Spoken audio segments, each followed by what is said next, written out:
what's up, guys? This is Brandon A. coming to you live from my Newark basement.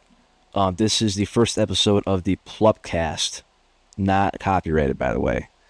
So right now we have Garrett Gallo top left, and that is Stemwell Adam Karen top right, and you got me down here with this dark ass camera. And today we're gonna start to talk about esports and like how it's becoming like a huge major industry and where it's going. We're gonna start with that. It might go somewhere else. But so guys, you're both esports players, technically speaking. You got experience with it, yeah. So like, where do you see like this field going as like people like launch like sponsorships and like really take things like major to the next level?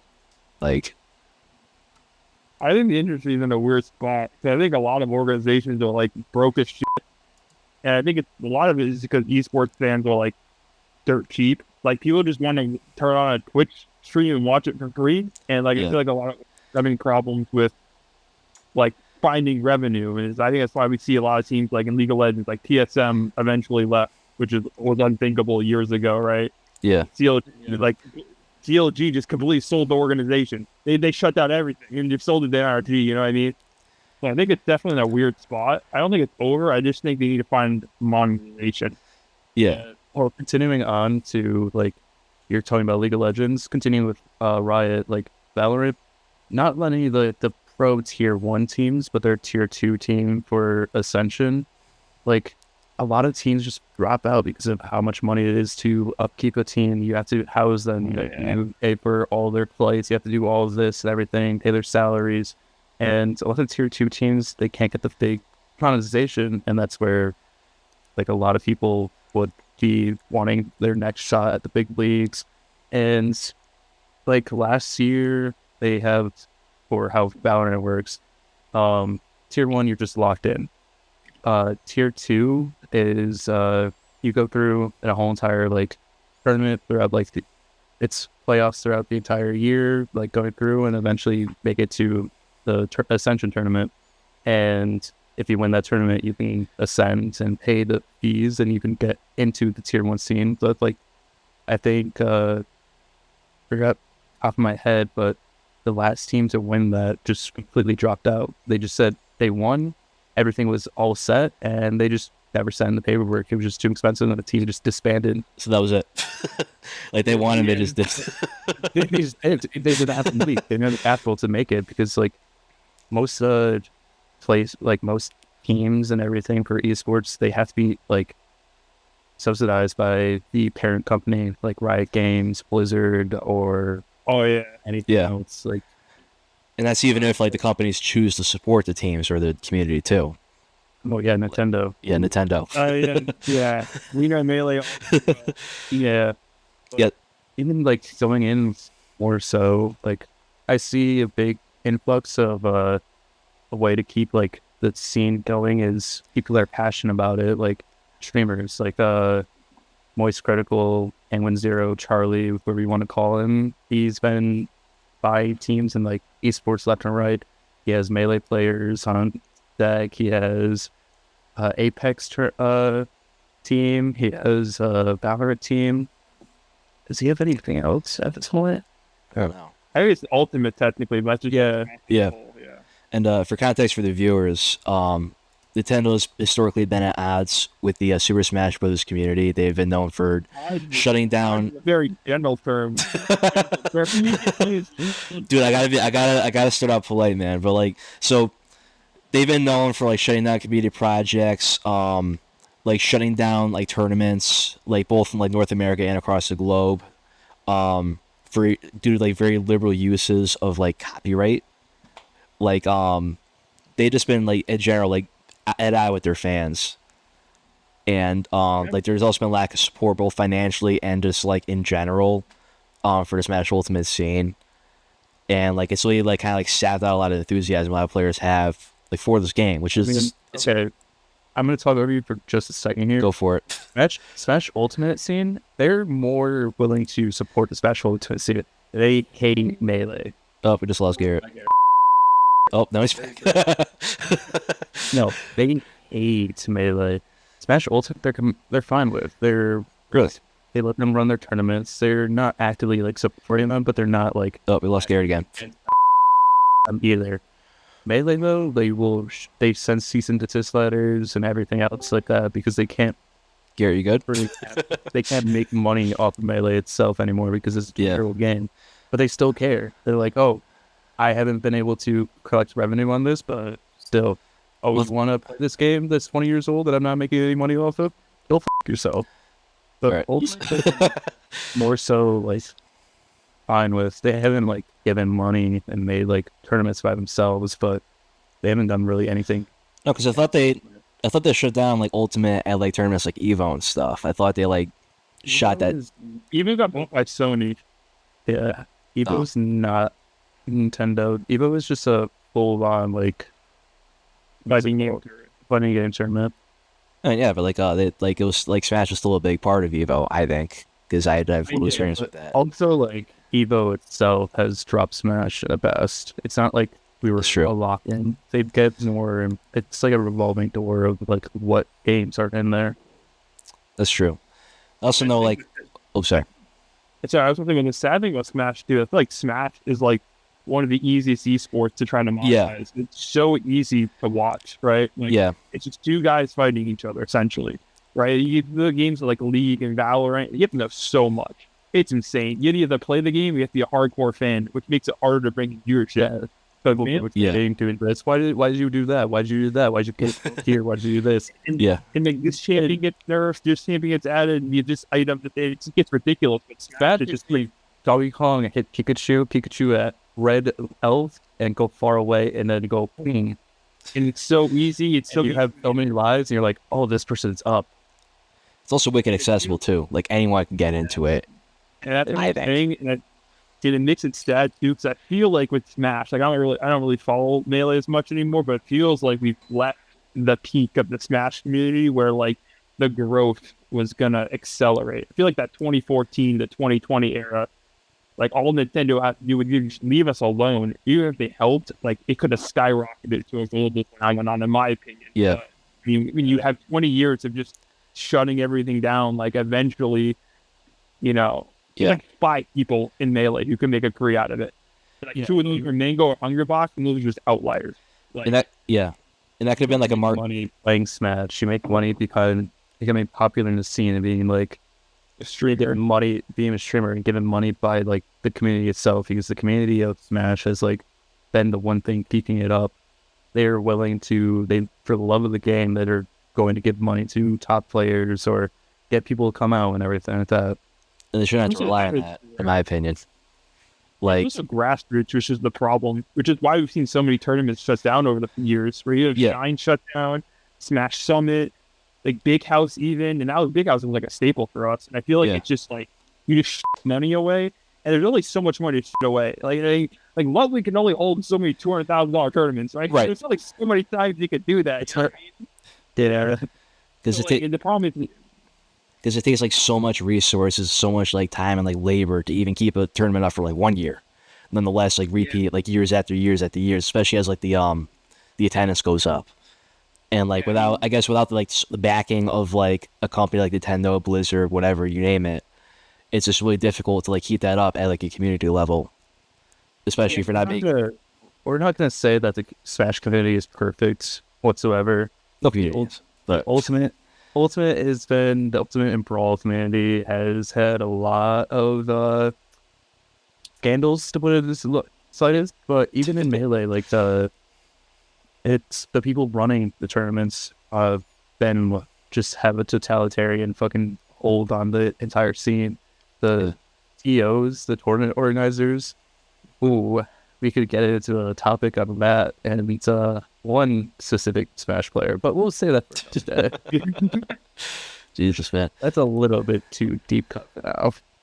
Yeah, that's why logistically it's so hard. You even heard Juggalo guy, like, you read his post on why he's not holding Big House anymore, which ran for like 12 years, and it was a staple. It was because it's also like he's fighting for venue space with other bigger companies. Right. You know what I mean? Like, if you had Nintendo behind him, it's easier to get the resources like venues and TV.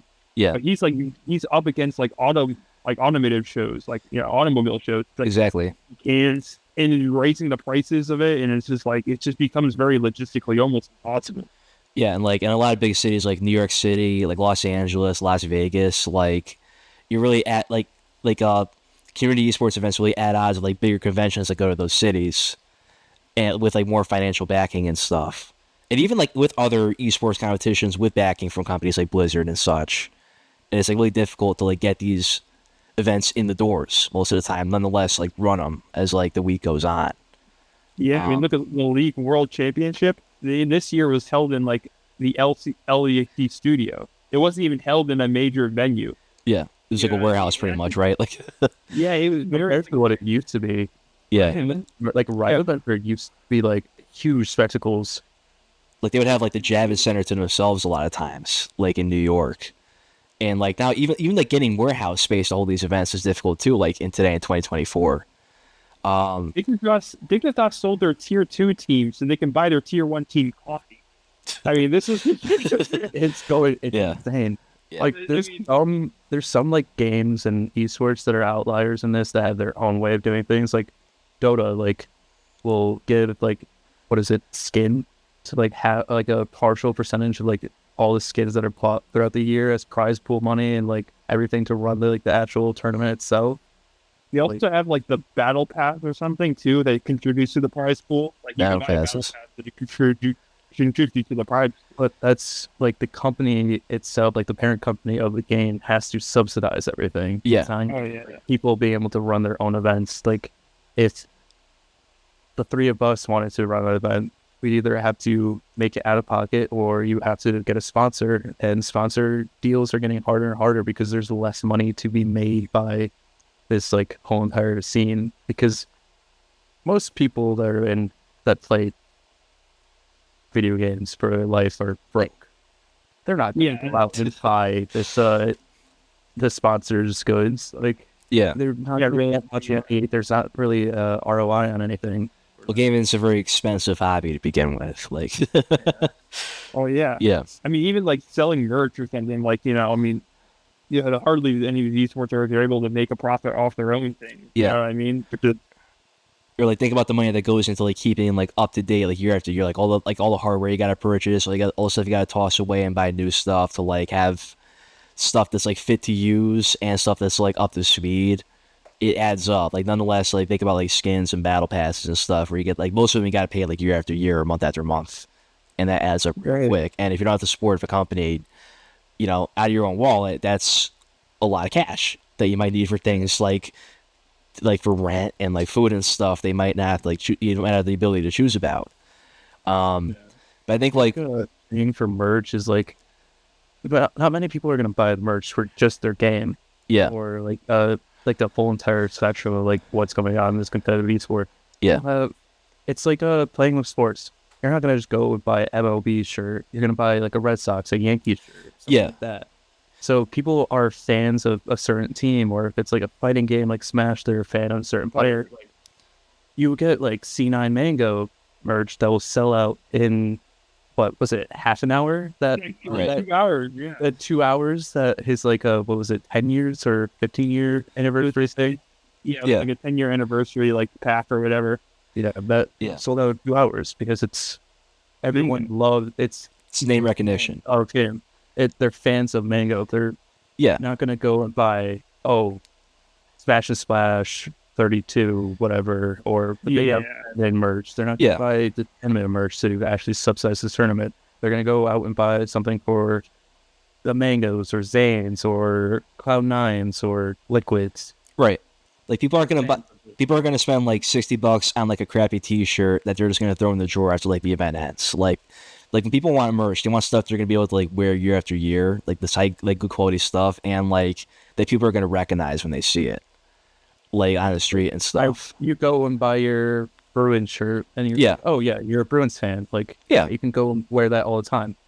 You're not gonna go wear the World Series shirt every single day. Yeah, especially the crappy one from like 2006. It's like in tatters and like it's like stiff. No, Like, I'm- yeah, yeah, People are not gonna wear their Big House shirt. They're gonna wear their C9 Mango shirt.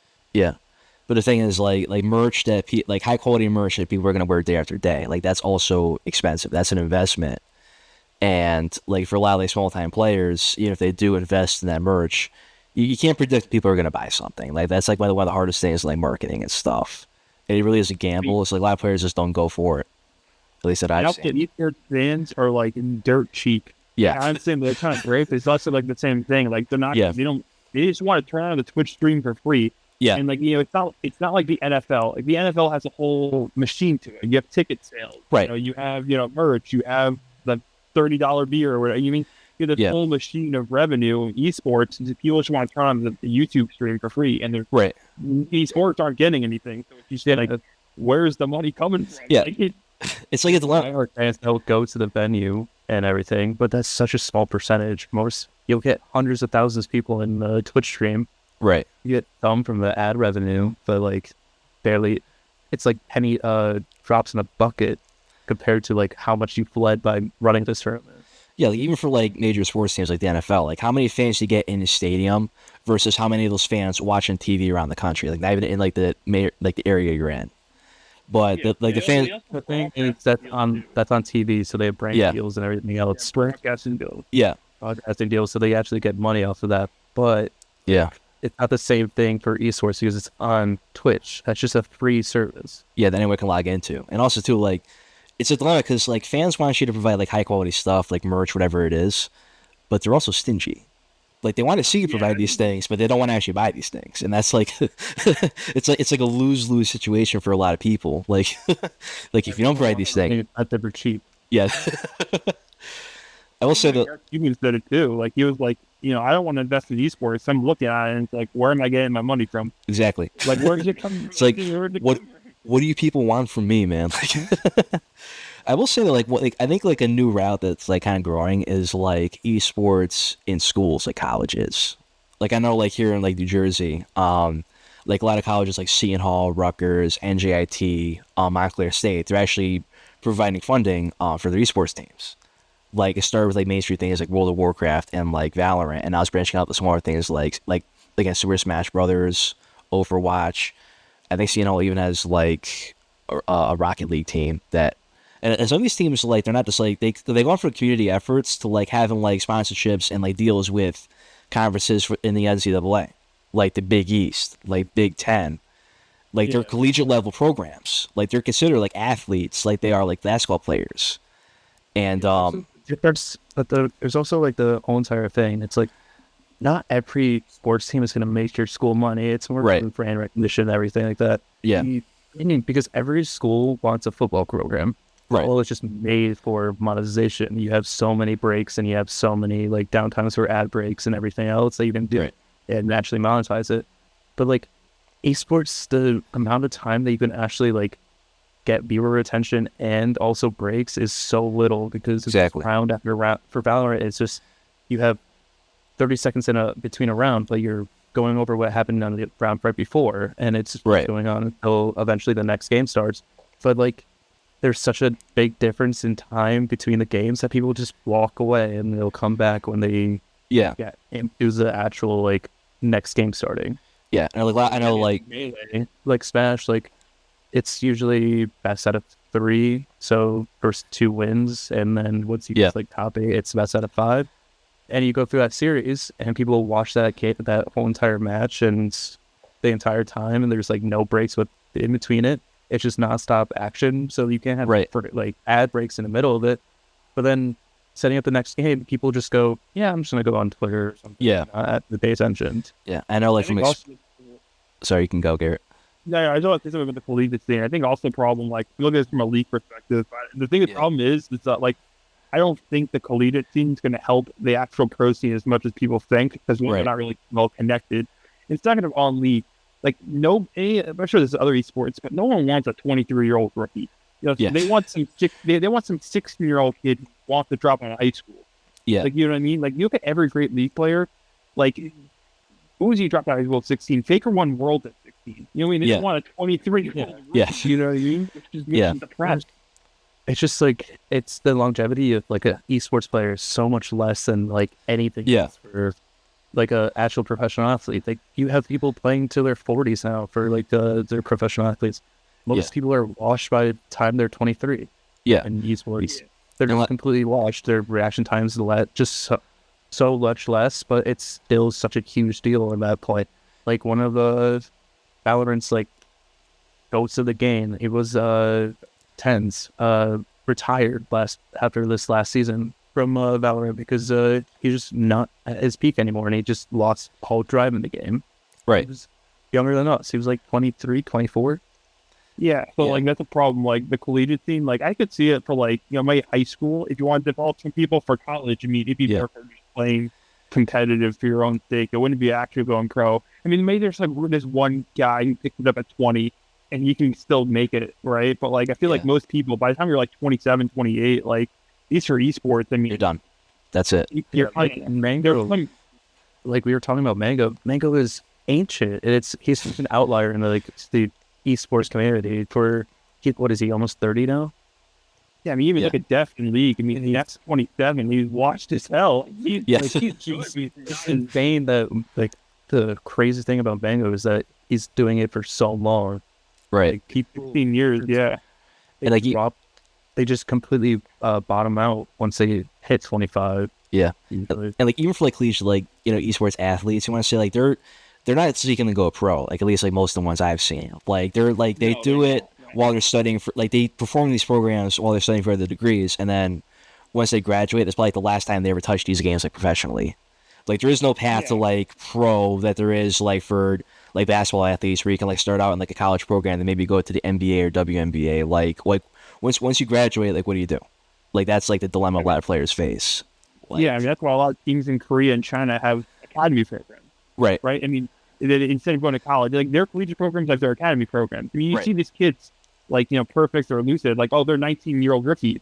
But then you look at their Wikipedia page, it's like, oh, wait, they were in the academy scene since they were 16. Right. You know what I mean? Like, that it's like the same thing. You know what I mean? Yeah, and there's like no deals waiting for him too. Like at least for like professional athletes, like that becomes a full-time job. But we've talked about like the funding and like money in terms of like esports players. So like when you get your degree out of college, do you get a full-time job and get like this like get a salary, get like guaranteed pay, insurance and stuff, versus playing esports as like a professional and like having to worry about like funding constantly and stuff, and just like constantly being like short cash, like even if you do get a sponsorship. Yeah, the thing is, like, there's just no money all around for like the Yeah. entire spectrum. Like, teams are making money, sponsors are making money, but like, you're pretty much working for minimum wage. Yeah. You're like the top of the top of the top of esports. Yeah, And really, like, a big thing that we see is people more and more become streamers, and they take more of a back seat to right. like competitive esports. Like the first big one was Shroud. Right. Shroud, like, he was a phenomenon in like CS:GO, but like he became more of a streamer, and he's made so much more money as a streamer. Oh, yeah. Multi-millionaire for doing streams and everything. Yeah. People are attached to that name, and they like to chill in a stream, and they'll donate and everything like that. But like, he stayed in just CS and committed CS and didn't switch to streaming, he'd been broke. He would just been, Yeah.